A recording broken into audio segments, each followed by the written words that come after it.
በብሔር ተቆጣጠሩት ይሄን ፐርሰንት ያለው እሱ 99% ተቆጣጠሩ። የጸጥታ ተቋማቱን የጁዲሻሪውን ህግ አስፈጻሚውን ሙሉ ለሙሉ ተቆጣጠሩ።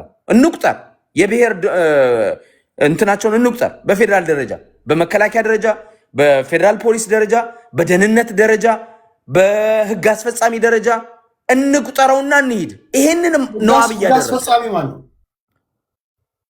ይሄ ዳኛ ስርዓቱን ነው እሱን ነው ማወራል። ህግ አስፈጻሚ ኦፍ ኮርስ ህግ አስፈጻሚ እሱ ነው። እርግጠኛ ነህ? ጁዲሻሪ ማለት ነው አይደል እንዴ? ህግ አስፈጻሚ ምንድን ለአንተ ምንድን ነው? ህግ አስፈጻሚ ማለት ኤግዚኪዩቲቭ ብራንቹ በጠቅላይ ሚኒስትሩ ተሰይሞ የሚኒስትሮች ምክር ቤት ማለት ነው። ጁዲሻሪ ለአንተ ምንድን ነው? ህግ ተርጓሚው ማለት ነው። ህግ ተርጓሚው እሱን ነው ማለት።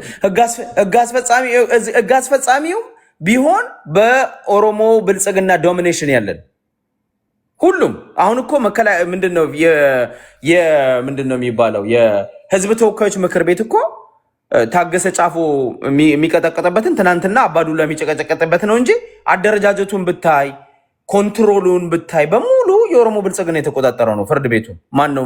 ምክር ቤቱን በአጠቃላይ ይታወቃል እኮ። እነዚህ ነገሮች ትናንትና ቲፒኤልኤፍ ያደረጋቸውን አብይ በመቶ እጥፍ ደገማቸው። ቴዲ ስህተቱን ካላመንን አንተ እውነትም አንተ ኢትዮጵያዊ እንደሆንክ ነው የማውቀው። ይሄንን እንዴት እንደማይታይ አላውቅም። ቴዲ እኔ እሱን አይደለም ብለህ እኔ የእናንተን ሀሳብ እኮ አሁን ጨርሳለሁ። የእናንተን ሀሳብ እኮ እኔ ሊገባን በሚችል ታንጀብል ሆነ ሪያሊስቲክ የሆነ መንገድ ማቅረብ ነው። ነገ ስልጣን ላይ ስትወጣም አንተ መናገር ያለብህ ለህዝብ የኢትዮጵያን ነባራዊ ሁኔታ ፋንታሲ ውስጥ አይደለም ገብተህ መተንተን ያለብህ። ቀውስ ውስጥ ያለን ህዝቦች ነን። ኢቨን ዊዝን ፓርቲ እንኳን በምታደርገው ትግል እንኳን በምታደርገው አቅጣጫ እንኳን ቪሸስ ሰርክል ውስጥ ገብተሃል። አትግባባም። ተሳዳጅና አሳዳጅ ነህ። ለራስህ እንኳን አንድ መሆን ከብደዋል። ብሔር እንደገና እንደ ብራንቻውት እያደረገ ወደ ጎሳ ወደ ሰፈር ገብቶብሃል። እሱን አለ እየደረክ የምትለው እየተከራከርክ የምትለው በቃጨር አዲስ አንዴ በእናትህ ወይ እኛ መድኃኒዓለም በኪነ ጥበቡ ካልጠበቅን በስተቀር እኛ እንድንጠፋፋ ተደርገን ነው። ይሄ መዋቅሩ የእኛ ሀገር ፖለቲካ እኮ መዋቅሩ አንዳችን በአንዳችን ላይ እኮ ነው የምንነሳሳው እኮ። ይህን አታውቁም እንዴ? የክልል አደረጃጀቶች ኦሮሞ ከሲዳማ ጋር፣ ወላይታ ከሲዳማ ጋር፣ ከምባታ ከሀዲያ ጋር፣ አማራ ከትግራይ ጋር፣ እንደገና ኦሮሞ ከሶማሌ ጋር። ምን አይነት አወቃቀር ነው? ታይም ቦምባር ነው የተቀበረብን። ይሄንን ታይም ቦምብ እንዴት ነው የምታከሽፈው? ሁለተኛ ስለ ብሔር ፖለቲካ ስታወራ you have to choose your words። በእናትህ አንዴ ሰጣለሁ የነገርኩህ መልስ አይደለም አንዴ ወይ ይሄ እኮ በእናትህ ባኬንድ ፎርስ ትወዳለህ። እኔ አፌን አታግለው በእናትህ ሰጣለሁ። እኔ ለበቂ ደቂቃ እኔ እንደ አንድ ኢትዮጵያዊ ቁጭ ብዬ እኮ አስባለሁ እኮ ሁላችሁም ታስባላችሁ። የብሔር ፖለቲካ እንኳን ይጥፋ ስትላቸው ዛሬ ስንቱ ነው የሚናደደው? ኢዚ ነው የብሔር ፖለቲካ ለአንዳንድ እኮ ኢንተረስት ግሩፖች እኮ የመኖሪያቸው እንጀራቸውን ጋግረው የሚበሉበት ፊልድ ነው እኮ። ሊያጠፋ ይችላል እኮ። ጀዋር ጋር ሄደ የብሔር ፖለቲካ ይጥፋ ነው የምትለው? ህይወትን ያጠፋዋል። በብሔር ፖለቲካ ነው ጀዋር አንቱ የተባለው ከበርቴ ሆነ ነው አይደለም? አሉላ ሰለሞን ጋር አሁን ምናልባት ተቃርኖ ነው ይችላል። እያንዳንዱ ብሔር ውስጥ ያሉ ዘመነ ካሴ ጋር ሄደ ነው የብሔር ፖለቲካ ይጥፋ የምትለው? እኛ ስንጀምረው ነው የምታጠፋው ነው ያለ ቃል በቃል ይሄን ያለው። አማራ ብሔርተኝነትን ሲጀምር ነው ብሔር ፖለቲካ ይጥፋ የምትሉት ይላል። አማራው ብሔርተኛ ሆናለሁ ብለዋል። ኦሮሞ ሚልን ሰምታል። ትግራዩ ሚልን ሰምታል። ቀውስ የሆነ ሀገር ላይ ካለ አንተም ነገ ስልጣን ላይ ስትመጣ ሊሆን የሚችለው እኔ እኮ ያን ማወቅ ስለመፈለግ እኮ ነው። እንደ ህንድ አክተር ወይም እንደ ቦሊውድ አክተር ዝም ብለን እንደ ሌጎ እንደምትገጣጥመው ቀላል አይደለም እኮ የኛ ሀገር ፖለቲካ። ወደ ሀሳብ ፖለቲካ ለመምጣት ገና ከብሔርተኞች ጋር ግድያ ውስጥ ትገባለህ። በተለይ የሀሳብ ፖለቲካ ይምጣ በሚሉ ሰዎችና የብሔር ፖለቲካ አይጠፋም በሚሉ መካከል ገና እኮ አለ እኮ። ይሄ የምታዩ እኮ እሱ እኮ ነው። ፖለቲካ ወደ ሀሳብ መሆን አለበት። ኦሮሞውም፣ አማራውም፣ ትግራዩም በአንድ ድምፅ ሊመርጥህ ይገባል። ሁሉም ጋር ሄደ ብሔር ብሔረሰቦችን አክብረ በሁሉም ኢትዮጵያዊ ተወደ የምትመረጠው ፊልድ ነው መሆን ያለበት።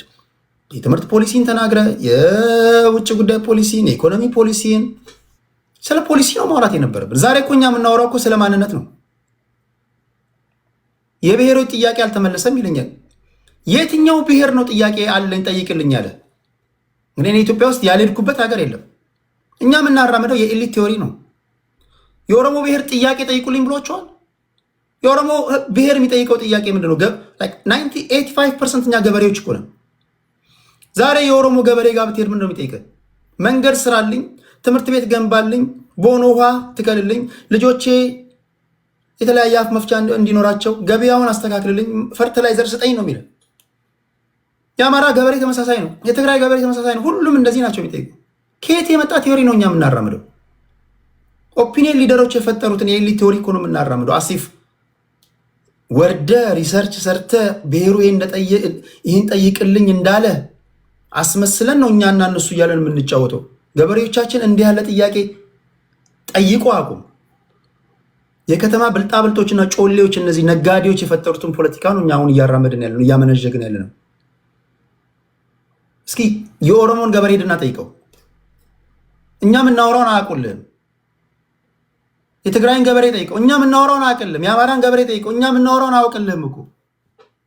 እኔ እኮ የሚገርመኝ ያ ነው እኮ።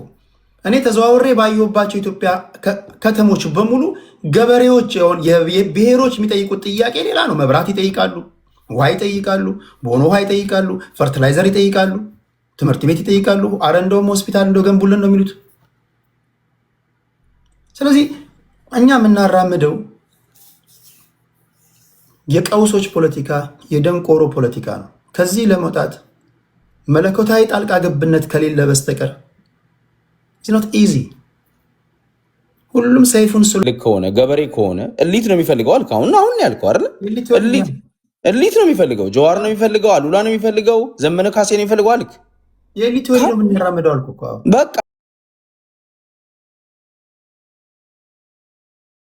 የብሔር ፖለቲካን የማይፈልግ ከሆነ አብይ አህመድ አስቸግሮት አይደለም የብሔር ፌዴራሊዝምን ያላጠፋው፣ ፈልጎት ነው። ኦፒኒየን ሊደር ማለት ነው ማለት ነው። የኦፒኒየን ሊደር ማለት ነው፣ የሀሳብ መሪ ማለት ነው። ቴዲ አብሮ ቆሞ የሚታገሉት እኮ የብሔር ፖለቲካ ያንሰራራ አይደለም። መስፍኔ ኦፒኒየን ሊደር ማለት እኮ እነዚህ የሚነዷቸው፣ እነዚህን የሚያደምጧቸው መሬት የረገጡ ተከታዮች አሏቸው። ዛሬ እኮ በብሔር ስም የተዋቀሩ ክልሎች ወደ ጂኦግራፊ እንደ ድሮ ደቡብ፣ ሰሜን፣ ምዕራብ፣ መካከለኛ ተብሎ ሊጠራ ነው ሲባል ገና ሀሳቡ መነሳት ሲጀምር ሰይፋቸውን ይዘው የሚወጡ ብዙ ናቸው። እነዚህ ኦፒኒየን ሊደሮች ናቸው። ተከታይ ያላቸው ነው የምትለው ቴዲ? ተከታይ ያላቸው ያ። ኦኬ እሺ። አሁን እኔ እዚህ ሀሳቤን ላጠቃልል፣ ለአንተም ለተመልካቹም እንዲሆን ማለት ነው። ኦኬ በመጀመሪያ ደረጃ ዘመነ ካሴ፣ ጀዋር መሐመድ፣ አሉላ ሰለሞን፣ ዘመነ ካሴ ጫካ ነው፣ ጀዋር መሐመድ ውጭ ነው፣ አሉላ ሰለሞን ውጭ ነው። አብይ ምንም አላገደው። አሉላ ሰለሞን አላገደውም፣ ዘመነ ካሴ አላገደውም፣ ጀዋር መሐመድ አላገደውም። this is BS completely. this is it's not even honestly speaking ለተመልካቹ ነው የምናገረው። ይሄ አብይ አህመድ ጀዋር መሐመድን አንበርክኳል፣ ዘመነ ካሴን አንበርክኳል። አድምጦኝ እኔ ምሳሌ ነው እነሱ ስነግርህ እነሱ ላይ አትለጥፍ። እኔ እኮ ሀሳቤን ማውራት አልችልም። ምነግርህ አንተ ጀዋር ዘመነ ምናምን እነሱ እንትን አትበል። ተከታዮቻቸውንም ጭምር ነው አይዲዮሎጂውን ስለ አንዴ ሚውት አድርገው። ቆይ አንዴ አፋርና ሶማሌ ይላል ወይስ እንደ ትግራይ መስፍን ሚውት አድርገው። አፋርና ሶማሌ አብይ አህመድ ነው ፕሬዚዳንት የሚሾምላቸው። ምንም መፍትሄ ምንም አያመጣም። አፋርና ሶማሌ ሚውት አድርገው። እንደ ትግራይ ነው የሚዋጉት እነሱ። አዲስ ታይምስ እንደ ትግራይ ነው የሚዋጉት። አንዴ አዲስ ታይምስ አንተ ላንድ አድርገው። በገባበት ቦታ ሁሉ ክርክር መነሳት የለበትም። በሰላማዊ መንገድ መስፍኔ ነው እኮ እየገባ። አሁን አንድ ነገር እንነጋገር። ብሔር ብሔረሰቦች አዲስ ታይምስ ኢንታየር ቲክቶክ ላይ በገባበት ቦታ ሁሉ መጨቃጨቅ የለብህም። አለኝ የምትለውን ሀሳብ አሁን አንተ የምትለውን 3 ደቂቃ ሰጣለሁ፣ ጽድት አድርገህ ተናገር። አሁን ዝጉልኝና ማይኩል ልናገር እና አንደኛ የኢትዮጵያ ህዝቦች ማወቅ ያለባችሁ ላለፉት 8 ዓመታት ኢትዮጵያ ውስጥ የሚራመደው መደመር እኩልነት አይደለም። የብሔር የበላይነት ነው የሚደረገው። የአንድ ቡድን የበላይነት ነው። የኦሮሞ ብልጽግና የሚባል የትናንቱን የቲፒኤልኤፍን ቦታ የሸፈነ ዘረኝነትን በመቶ እጥፍ ያሳደገ ዘረኛ ስርዓት ነው ያለው። ይሄን ደግሞ ጀዋር መሐመድ ስለተሟገተው ማነው ደብረጽዮን ጥይት ስላነሳ ዘመነ ካሴ ጥይት ስላነሳ ስለሆነ ሳይሆን አብይ አህመድና አስተዳደሩ ስለፈለጉት ነው። በአረም ላይ እኔ የምናገረው ለተመልካች ነው። ይሄ እውነት ነው። ይሄንን የሚክዱ ሰዎች አሉ፣ ይካዱ። ሐቁ ይሄ ነው። አብይ ስለፈለገው ነው የቀጠለው። ቢኮዝ ባይፈልገው ኖሮ ደብረጽዮንን መጥቶታል። ጀዋር መሐመድን በእርግጫ ከኢትዮጵያ አስወጥቶታል። ዘመነ ካሴን ጫካ አስገብቶታል። ጃልመሮን ጫካ አስገብቶታል። ምንም ያገደው ነገር የለም። አብይ ይፈልገዋል። ይህን ዘረኝነት ስለፈለገው አስቀጥሎታል። ይሄንን አይናችሁን ጨፍኑ። አብይ እኮ በአንድ ናይት አይቀይር ምናምን የሚባለው this is BS ቶሮል ቡልሽት ነው። አይደለም። አብይ አህመድ የኢትዮጵያን ስርዓት ከወያኔ በላይ ዘረኛ እንዲሆን አድርጎ ቀጥሎታል። ለዛ እኮ ነው አብይ አህመድ ላይ ዘፈን ሲወጣ የኦሮሞ ዘፋኞች እኮ ተነስተው እኮ የሚዘፍኑት። ለምንድን ነው? አብይ ይሄን አያውቅም እንዴ? አብይ አህመድ እኮ ምንድን ነው ያለው? እኔን ብትናገሩኝ ከሰበታና ከሱሉልታ የሚገሏችሁ ሰዎች ይመጣሉ እኮ ነው ያለው። አሁን አብይ አህመድን የሚተች ዘፋኝ ሲኖር ዘፋኞች ከሰበታና ከሱሉልታ መጥተው አብይ አህመድን ሊከላከሉ ይመጣሉ። ዘረኝነትን ማን ነው በተግባር እያስፋፋ ያለው? ዘረኝነትን በተግባር እያስቀጠለ ያለው ማን ነው? ይሄ የብሔር ፌዴራሊዝም ሊያጠፋ የሚፈልገው አብይ አህመድ ነው? ይሄንን ኢትዮጵያን ዩኒፋይድ ማድረግ የሚፈልገው አብይ አህመድ ነው?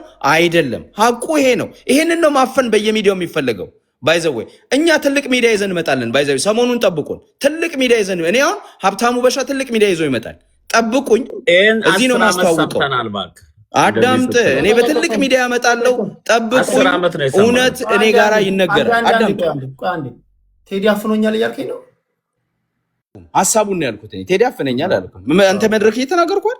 አንተ መድረክ እየተናገርኩማ ቴዲ አፍነኛል። እንደዛ አይደለም እያልኩ ያለው ቴዲ ፈርዶኛል። አፈንገኝ ካልክማ ይሄ ሁሉ እየተከራከረ ሐሳቡን ነው። ሐሳቡን አሁን ትልቅ ሚዲያ ታውቀኛለህ፣ አቅሜን ታውቃለህ። መስፍን ፈይሳ አታወራ። እንደዚህ እናድርግ። ላላውሩ ልጆች 3 ደቂቃ ልስጥና እንዴ መሰለህ፣ እኔ ያው እግዚአብሔር ምስክሬ ነው። እኔ እጅግ ብሔርን ፍሬም አበጅቶ ፖለቲካ መስራት እጅግ የምጠየፈው ነገር ነው። አም ሶሪ። እዚህ ፕሮፌሰር ልትኖር ይችላለ፣ ዶክተር ልትሆን ይችላለ። ላድርገው ብል ከማናችሁም በተሻለ ሁኔታ አድርጋለሁ። ግን መሆን የሌለበት ነገር ነው። ይሄ የድንቁርና ነገር ነው ብዬ ነው የማስበው። አንደርስታንድ። የብሔር ፖለቲካ እናንተ የጀመራችሁት አይደለም። ጃንሆይ ከወደቁ በኋላ ደርግን ለመጣል የተደረገው ትግል የፈጠረው ነገር ነው። አማራ ገዢ መደብ እንዲያርጎናል በሚል አማራን መሰረት አድርጎ የተጀመረ ነገር ነው። ስለው የነበረ ነገር ነው። ከዚህ መውጣት አለብን። ምሁራኖች ያነበባችሁ ንቃተ ህሊና አላችሁ። እንዴት ነው ብሔር ፖለቲካ እኮ አግዳሚ ወንበር ነው። አንብበ ተመራምረ ብሩህ ጭንቅላት ይዘ እንዴት ነው ከሁለተኛ ክፍል ካቋረጠ ሰው ጋር አግዳሚ ወንበር ስበ የምትቀመጠው? እንዴት ነው ልዩነት መፍጠር የሚከብድ? የብሔር ፖለቲካ ምንድን ነው የሚጠይቀው? ቆይ እናንተ ለተማራችሁበት ላነበባችሁበት ለእንትናችሁ ትንሽ አትጨነቁም እንዴ? የብሔር ፖለቲካ እኮ ማንም ይመጣል እኮ እዚህ ጋር አንዱን ባስገባው ይመጣል። ተገድዬ ነበር እንዲሆኛለሁ እንዲህ ነው በማንነቴ በምናምን ለማለት ምንም አይጠይቅም። ትክክል አይደለህም ልትለውም አትችልም። ቢኮዝ ትክክል አይደለም ካልከው ለእኔ ብሔር ጥላቻ አለብህ ይልሃል። ትግሬት ሳይለንሰሮች ናቸው። ብተቻቸው ራሱ አውቶማቲካሊ የሚያያይዙት ለማንነት የጥላቻ አለብህ ነው የሚለው። ይሄ ፖለቲካ አይደለም። ፖለቲካ ሀሳብ ነው መሆን ያለበት። ፖለቲካ ፕሮግራምህ ነው መሆን ያለበት። ፕሮግራምህ ምንድን ነው? መጀመሪያ ደደቦችን ማዝቀጥ አለብን። እድሜ ልካችንን ደደቦች የሚያራምዱትን ፖለቲካ እየተከተልን ዜጎቻችን መገደል የለባቸውም። የሆነ ቦታ ላይ መቆም አለበት። ኢማጂን አሁን እያወራን ያለነው ስለ ፖሊሲ ቢሆን ኖሮ ትነግረኛለህ። ስለ ውጭ ጉዳይ ፖሊሲ ትነግረኛለህ። ስለ ኢኮኖሚ ፖሊሲ ወይ ሚክስድ ኢኮኖሚ ነው የምትከተለው፣ ወይ ፍሪ ማርኬት ኢኮኖሚ ነው፣ ወይ ኮማንድ ኢኮኖሚ ነው። እውቀት ነው ለዛች ሀገር የሚያስፈልጋት። ኢቨን በደርግ ጊዜ እኮ በአጥናፉ አባትና በመንግስቱ ኃይለማርያም መካከል የነበረው ክርክር እቺ ሀገር የሚያስፈልጋት ሚክስድ ነው፣ እቺ ሀገር የሚያስፈልጋት ኖ ኮማንድ ነው በሚል ነበር እነ ዶክተር ስናይ ልኬ ሲከራከሩ የነበረው እና ኃይሌ ፊዳ ሲከራከሩ የነበረበት። አትሊስት የደርግ ጊዜ እንኳን አይዲዮሎጂ እንኳን ክርክር ለምንድን ነው ማምጣት የሚከብደን? ስለ ኢኮኖሚ ፖሊሲ ማውራት እኮ እውቀት እኮ ነው። ማንበብ ይጠይቃል። ኢኮኖሚክስ ማወቅ ይጠይቃል። በዛ ላይ ደግሞ ተፈትሾ ተሞክሮ ለምሳሌ ኮማንድ ኢኮኖሚን ኢንስቶል ያደረጉ ደርጎች አጥናፉ አባተ ሚክስድ ነው ሀገር የሚያዋጣት አለ። ተሞከረ ውጤቱ ስላልታየ ወደ ሚክስድ ገቡ። ሞከረ ካልተሳካ ለመቀየር እንኳን እድል ታገኛለህ። በብሔር ፖለቲካ እንዲሁ ሮቴሽን ስንጫወት ነው የምንዞረው። የሆነ ብሔር በለስ ቅንተው ስልጣን ላይ ይወጣል፣ ከዛ ተረኛ ይባላል፣ ከዛ ሌላው ይነሳል፣ ከዛ ሌላውን ያደራጃል። እንደዛ እየዞርን ነው እድሜያችንን የምንፈጀው። ፖለቲካ ሀሳብ ነው መሆን ያለበት። የምናወራው የውጭ ጉዳይ ፖሊሲ ቢሆን ኖሮ ቢያንስ እውቀት ነው እንከራከራለን። አየህ፣ በፖሊሲ ዙሪያ አይደለም የምናወራው እኮ እኛ። እንዳንገደልም መፍትሄው ይሄ ነው። ፖለቲካችንን ከማንነት ከብሔር ፖለቲካ ካላወጣ ነው ወይም ብሔርን ፍሬም አበጅተን ፖለቲካ መስራትን ካቆምን ራይዳ ወይ ዛጋ መገደል እናቆማለን። በቃ አይዲዮሎጂ የሆነ ነገር ነው የሚኖረው። አዲስ ታይምስ በመላ ኢትዮጵያ ተዘዋውረ ሀሳብን እንሸጣለን። በቃ ምንም ያገዳድለን ነገር አይኖርም። እንዳንገዳደል መፍትሄ ነው። ለዚህ ደግሞ በተለይ ፊደል የቆጠራችሁ ሰዎች ለትውልድ የምታስቡ ከሆነ ወደዚህ ነገር ነው እንድታመጡ የሚያስፈልገው ብዬ ነው ማስበው። ወደዚህ እሳቤ ነው መምጣት ያለብን። የመጨረሻ ደቂቃ ብዙ ስላወራን ሰመሪ ስጡ። ነገ ንፋሱ ያመጣውን ወሬ ደግሞ እንተነትናለን ከማህበራዊ ጉዳይ ጀምሮ። ቢኒ ብሪጅ እኔ 1 ደቂቃ ይሰጠኝና አልወጣ 3 ደቂቃ ልስጣችሁ። ቢኒ ብሪጅ፣ ከዛ መስፍኔ፣ ከዛ ዙፋን፣ ከዛ አዲስ ታይምስ በተነሱ ሀሳቦች ላይ ፕሊዝ 4 ደቂቃ ላርግላችሁ። ለትዕግስታችሁ ከልብ አመሰግናለሁ። አድማጮቼ በጣም ነው የምወዳችሁ፣ በጣም ነው ማከብራችሁ። ታውቃላችሁ የሀሳብ ፍጭት ይኖር የአንድ ሀገር ዜጎች ስለሆነን ነው እኮ የምንፋጨው እኮ። ሀገር ባይኖርህ በምን አባት ትፋጫለህ? የአንድ ሀገር ዜጎች ነው። ለሀገራችን ይበጃል በሚለው ጉዳይ ነው እያወራን ያለ ነው። ታፕታፕ ስላደረጋችሁ ከልብ አመሰግናለሁ። ነገም እንገናኛለን። እኔ በጣም ስለደከመኝ መተኛ ስላለብኝ ነው። 4 ደቂቃ ጽድት ያለች ንግግር አድርጉና ሰመሪ ስጡና እንለያያለን። ቢኒ ከአንተ ልጀምር። ኦኬ፣ አመሰግናለሁ ቴዶ። ምንድን ነው እንግዲህ ሁላችንም እንደምናውቀው እኔ እንደምረዳው አብይ አህመድ አብዮተኛ አይደለም፣ ሪፎርመር ነው። ሪፎርሜሽን ደግሞ ምን ያህል ጊዜ ይወስዳል? የሌሎችን ሀገር ተሞክሮና ኤክስፒሪየንስ ማየት ነው። እኔ የኔ እምነት ምንድን ነው አብይ አህመድ የሚምራው ዘመነ ካሴ የሚምራው ችግር የለብኝም። መንዜ የሚምራ ዶርዜ እኔ ችግር የለብኝም። ምንድን ነው ግን ከፊት ለፊታችን ብዙ ዋጋ የሚያስከፍሉን ሂደቶች እንዳሉ ይታየናል። የኢህአዴግን መንግስት የተቃወምኩበት ዋናው ምክንያት ምንድን ነው? ሜካናይዝድ በሆነ መልኩ ፍሬንቻይዝድ በሚመስል መልኩ ከሀገር ኤክስፕሎይት ስትደረግ ሀገሪቱ ስትዘረፍ ስለነበረ ጎንደር ላይ የሚደርሰው ነገር እንዲሁም ደግሞ ወደብ አልባ 3 ነገሮች ነበሩ የሚረብሹኝ የነበረው። ያ ነው ኢህአዴግን የምቃወመው የነበረው። አሁን ወደ ብልጽግና ስንመጣ እንትን ኤክስፔክቴሽን አንዳንድ ጊዜ ምን ይሆናል መሰላችሁ? ለውጥን በጣም ራሽ ስናረገው ስናቻኩለው አላስፈላጊ መስዋዕትነት ውስጥ ይከተናል እና we are on the right track ብዬ አስባለሁኝ። አብይ አህመድ ብዙ ጊዜ እኮ ፋውሎች ሲረጋግጥ እናየዋለን። አንዳንዴ ጨንቆትም ሊል ይችላል። ገባችሁ? መሬት ያለ ሰው አይ መሬት ያለ ሰው እንዳለው ማለት ነው። ለምሳሌ ብዙ ጊዜ አብይ አህመድ የሚከሰስበት እዚህ ጋር ወደ አዲስ አበባ ዳርዳር ያሉ ሰዎች እኮ ሊመጡ ነው ያለው ሰው የሆነ ነው ሀገር አደጋ ላይ ስትሆን እኮ ዛፍ ስር ልትከለል ትችላለህ። እና አብይ አህመድን እንዲህ ስህተት ሰንጣቂ መሆን ሳይሆን መፈልገው ኢንቴንሽኑ ምንድን ነው? ወዴት እያመራ ነው? የሚያደርገው ነገር ምንድን ነው? ልጆች ምን እያስተማረ ነው የሚለው ላይ ነው እኔ ማተኮር የምፈልገውና ሌላኛው ነገር ደግሞ ምንድን ነው በተቻለ መጠን እንትን ወደ ናሽናል ኢንተረስታችን ላይ የብሔራዊ ጥቅም ላይ ብናተኩር መልካም ነው ብዬ አስባለሁኝ። አሁን አዲስ ታይም በቃ ሁሉ ነገር ሱሪ ባንገት አይነት ነገር ሲል አየዋለሁኝ እና ያ ነገር እንደውም ሞር ዋጋ ያስከፍለናል። በቃ እኔ ልጅ እያለሁኝ ዶሮ አረባ ነበር። በጣም ዶሮ በልጅነቴ በ7 በ8 ዓመቴ ዶሮ አረባ ነበር እና እንቁላል አስታቅፋቸውና ዶሮዋ እንቁላል ስፈለፍል በ21 ቀኑ በአንድ ቀን አይደለም ፈልፍላ የምትጨርሰው 2-3 ቀን ይፈጃል። አንዱ ቀስ እያለች እሷ እንትን ስትል ልጆኝ የቸኩልና በቃ አንዳንድ ጊዜ እንቁላሉን በቃ ጓጉቼ ፍንቅል ጫጩቶቹን ሳወጣ ጫጩቶቹ ይሞቱና ይታመሙ ነበርና ምንጠብቀው ሪፎርሜሽን ኤንድ ቼንጅ ራሽ እያደረግ ነው እያቻኮል ነው ህዝባችንን የማይገባ ዋጋ እንዳናስከፍለው የትግራዩ በጣም እንጸጸትበት ነው። አሁን አማራ ላይ የሚሆነው ብለድሼድ ሁሉ ከችኮላና ከወከባ የመጣ ነው ብዬ ነው እና ሃይ ኤክስፔክቴሽን ለውጡ ለምን ኦቨርናይት አልሆነም ከሚል ነው እንጂ ብልጽግና አዘሆል እየሄደ ያለው ነገር አብዛኛውን ነገር ስማማለሁ። በነገራችን ላይ ሬዲዮዋንን አንስታችኋል ዛሬ። እኔ በጣም ሬዲዮዋንን በጣም ማደንቀውና ከስልጤ ብሔረሰብ ወጥቶ የሚያደርጋቸው ነገሮች እኔ ሬዲዮዋንን አላይክም በጣም። ሌላኛው ደግሞ ምን አለ መሰላችሁ፣ እኔ ይሄ ማይ ፐርሰናል ብሊቭ ነው። እኔ አሁን ከሀዲያ ቤተሰብ ነው የመጣሁት አይደል። ሀዲያነቴ የኢትዮጵያ ፕሬዚዳንት ከመሆን አያግደኝም።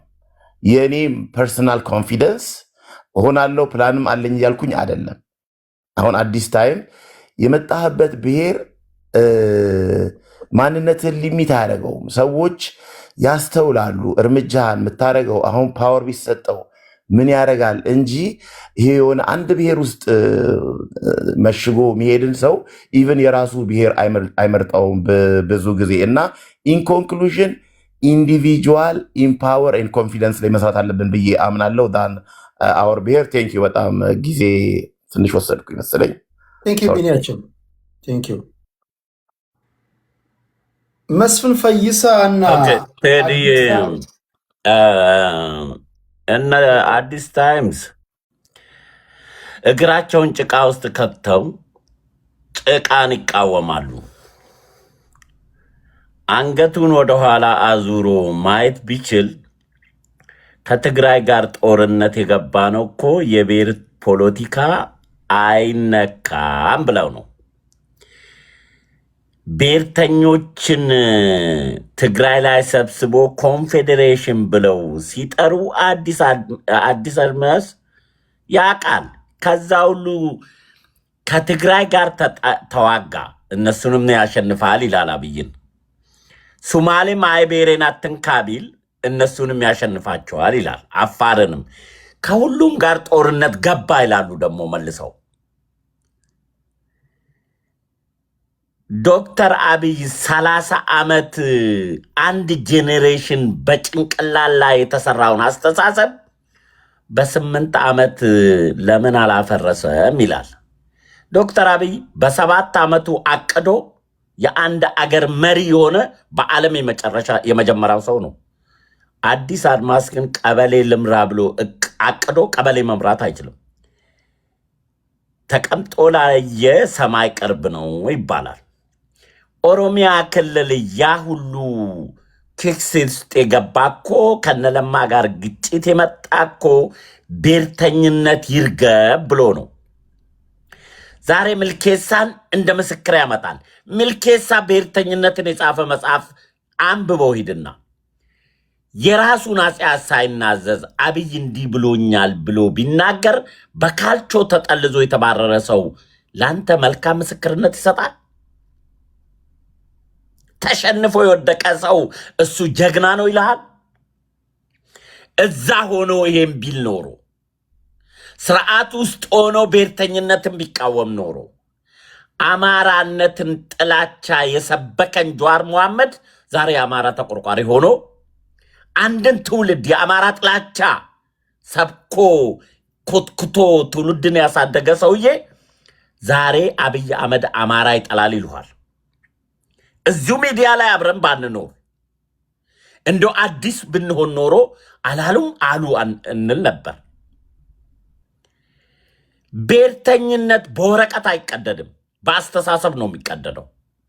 በአስተሳሰብ የተጠመቀ አስተሳሰብ ስለሆነ እኔ ተስፋ ማረገው ዶክተር አብይ ስልጣን ላይ ሲወጣ 10 ዓመት የሆነ ወጣት ልጅ ዛሬ 18 ዓመት ነው። እነሱ ወደ አገር መምራት ሲመጡ ብሔርተኝነት ይከስማል ብዬ ነው ተስፋ ማረገው። መስፍን ብሔርተኛ ነው ካለኝ የኔ መንገድ ስህተት መሆኑን ከተረዳ በኔ መንገድ ነው እኔን ታግሎ የሚያሸንፈው ብሔርተኝነት ውስጥ ገብቶ ብሔርተኛ አማራ የተደራጀው በብሔሩ ስለሞተ ነው ይላል። ስለዚህ እኔ በብሔሩ ስለገደልኩት እኔ የሄድኩበት መጥፎ መንገድ እየሆነ እያወቅ እኔ ቆምኩበት ጭቃ ውስጥ ትቆማለህ? መተህ ተሸንፋል ማለት እኮ ነው። የመስፍን መንገድ ልክ ነው ብለህ አምናሃል ማለት እኮ ነው። ጭቃን ከተጠየፍክ መስፍን ጭቃ ውስጥ ከቆመ ጭቃ ውስጥ ቆመ አይደለም እኔን መታገል ያለብህ ከጭቃ ወጥተህ ነው። ብሔርተኝነትን እየተቃወመ አማራ በብሔርተኝነት የተደራጀው በብሔሩ ስለሞተ ነው ይላል። እብድ ባበደ መንገድ አብድ አይደለም ጤነኛን የምታረገው። ከዛ ስትታይ ብሔርተኛን አይቃወምም። ከብሔርተኛ ጋር ቆሞ አብይን ይታገላል። ግን አብይ ብሔርተኝነት እኮ ማጥፋት ይችላል ይላል። እግሩ ላይ ያለውን ቆሻሻ ጫማ ማጽዳት የማይችል ሁሉ ቁጭ ብለው እኔ ዶክተር አብይን ቀርቤ አውቃለሁ። ብሔርተኝነት ውስጡ ቢኖር ኖሮ ጀዋርን አልቃወምም። እኔ ጸጋዬ አራርሳን አልቃወምም። ሚልኬሳን አልቃወምም። እነዚህ የኦሮሞ ልጆች ናቸው በኦሮሞነታቸው። ለምን ነው እነሱን ታግዬ አብይን የምደግፈው? ከነሱ የተሻለ ኢትዮጵያዊነት እንዲመጣ እየታገለ አይኔም ልቤም ስላየ ነው። ጭምብል ብሔርተኛ ናችሁ ይለናል። ለምን ነው ጭምብል የምንሆነው? ለማ ብለን ብሔርተኛ መሆን ከተፈለገ እኮ ብሔርተኛ ሆነው እየታገሉ ያሉ ሰዎች አሉ። እነሱም መቀላቀል ነው። ጭምብል መሆን አያስፈልግም። ኢትዮጵያዊነት ብሔር ብሔረሰቦችን አንድ ላይ አቅፎ መሄድ የሚችል የመሃል መንገድ መርጦ በብሔር የተደራጁትን ፓርቲዎች ስም እንኳን መሰረዝ አንድ ጅምር ነው። ያንን ጅምር ማበረታታትና ማርነቅ አይቻልም?